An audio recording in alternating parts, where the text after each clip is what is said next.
¿Recuerdas cuando aprendiste a caminar? Lo que sentiste al dar ese primer paso, lo que estabas viendo, hacia dónde ibas, los brazos abiertos de tu papá o de tu mamá. Es muy posible que no porque te tocó aprender a hacerlo una sola vez y hace mucho tiempo. Yo sí recuerdo mis primeros pasos, estuvieron llenos de tropiezos y falta de fuerza. Y lo recuerdo porque tuve que aprender a caminar dos veces. La primera vez cuando apenas tenía 8 meses de edad y la segunda después de los 16 años.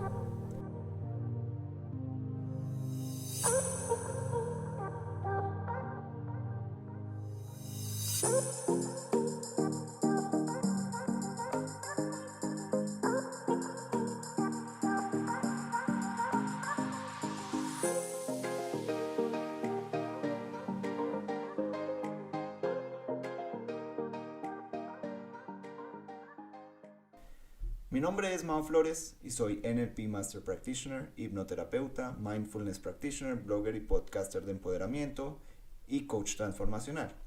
Además de eso, soy comunicador social y periodista. Soy bogotano, tengo 29 años y estoy en camino a obtener un máster en psicología organizacional. Nací un 18 de octubre y hasta ahora mi vida ha sido toda una montaña rusa, llena de adrenalina y emociones altas y bajas, como la tuya y la de cualquier otra persona. Además de todo el cuadro profesional que expuse anteriormente, soy deportista y destaqué en diferentes, como el voleibol. Fui invitado a participar en la selección Bogotá. Invitación que tuve que declinar porque mi edad ya superaba el rango necesario, y el baloncesto, además de otros deportes. Sin embargo, el deporte con el que soñé ser profesional es el fútbol, como suele ser el sueño de muchos en Colombia. Para cumplir un sueño hay que trabajar por él, y por eso estuve en la Escuela de Formación Deportiva del equipo de mis amores, uno de los mejores de Colombia. Estuve allí por poco más de un año.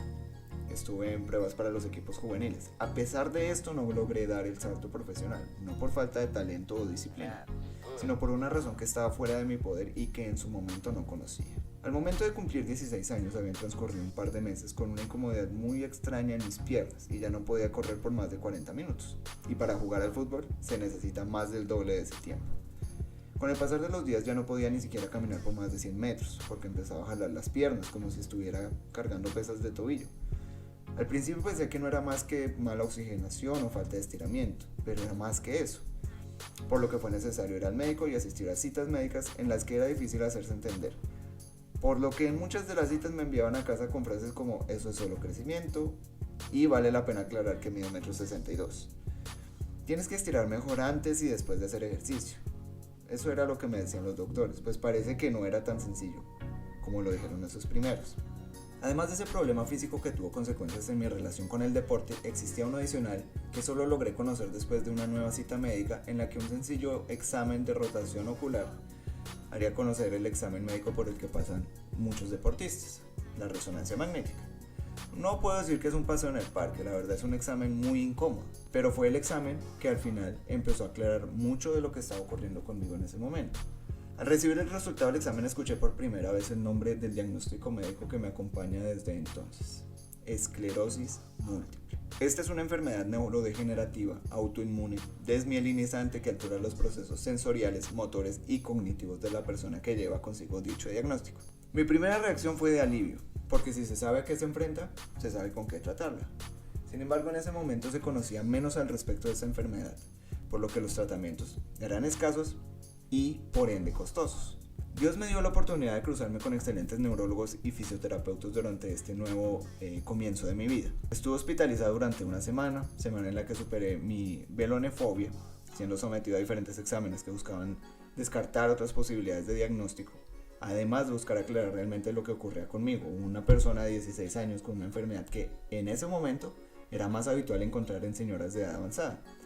Al salir de este episodio en mi vida pensé que lo que seguiría no podría ser peor.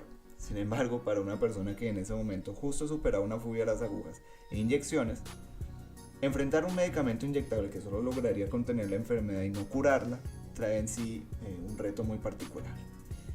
Además de la situación médica, el diagnóstico y sus consecuencias degenerativas, no solo motoras sino cognitivas, me enfrentaba a un futuro muy desolador, un futuro que aparentemente me confinaba a una silla de ruedas, en el mejor de los casos, y a un futuro en el que no podía seguir aprendiendo después de terminar la secundaria, lo que significaba que mi futuro profesional no era el más optimista. Todas estas noticias llegan a mí cuando apenas tengo 16 años y con mucho camino por recorrer en la vida. Desde ese momento había tenido tan solo 3 recaídas, es decir, rebrotes en las lesiones neuronales. lo que han traído como consecuencias, por ejemplo, terminar la secundaria desde casa, no poder ingresar a la universidad el mismo año que me gradué del colegio y perder una semana de clases en la universidad. Además de perder capacidad visual y enfrentar una depresión, no solo causada por el diagnóstico, sino también por el sombrío futuro que parecía acercarse a mi realidad. 12 años después de recibir el diagnóstico y los pronósticos que aseguraban que mi vida estaba destinada a un futuro sin esperanza de algo mejor y que tendría que acostumbrarme a vivir de tal forma, puedo decir con certeza que vivir con un diagnóstico es muy diferente a vivir con una enfermedad.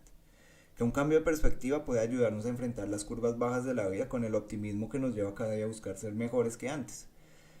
Inicio este podcast después de haber terminado mi carrera profesional en una de las universidades más exigentes de Colombia, después de haber atravesado rechazos laborales que parecen haber tenido relación con el hecho, y lo pongo entre comillas, estar enfermo, y después de haber encontrado ese llamado que tanto anhelamos.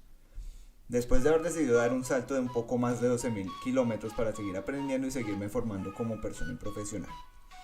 Y en este espacio digital en el que me acompañan, les voy a presentar las herramientas y los conocimientos que me han permitido cumplir mis metas a pesar de los diagnósticos y pronósticos negativos.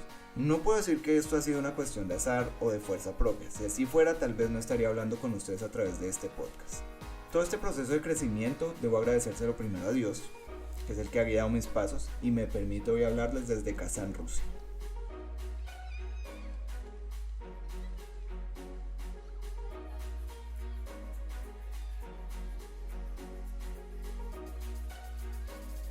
Bienvenidos a Arquitectura de Sueños. Este es un podcast de empoderamiento en el que los conocimientos y herramientas y sobre todo la experiencia que me ha permitido crecer a partir de los momentos de incertidumbre y de dificultad me tienen hoy viviendo una extraordinaria realidad. Y esas mismas herramientas que Dios ha puesto en mis manos, quiero compartirlas contigo. Y sé que te llevarán a rediseñar tu presente y cambiar tu futuro.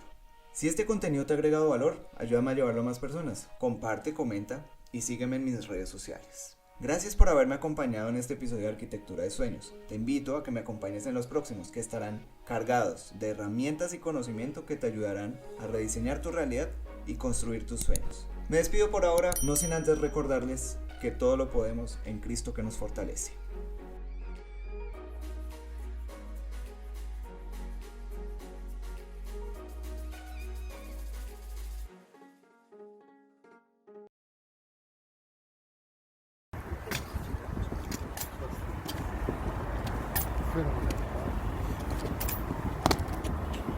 That's beautiful.